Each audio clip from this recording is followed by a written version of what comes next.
بسم اللہ الرحمن الرحیم۔ میرے پیارے دوستو، آج آپ دیکھ سکتے ہیں کہ میں آپ کے لیے جو ویڈیو لے کے آیا ہوں وہ یہ ہے کہ موبائل کے فون کے جو فائدے ہیں اور نقصانات بھی ہیں۔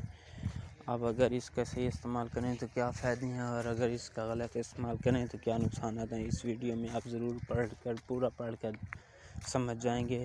میں یہ تو نہیں کہہ سکتا کہ آپ موبائل چلانا بند کر دیں گے، لیکن ہاں یہ ضرور کہہ سکتا ہوں کہ آپ موبائل کو کم استعمال ضرور کریں گے۔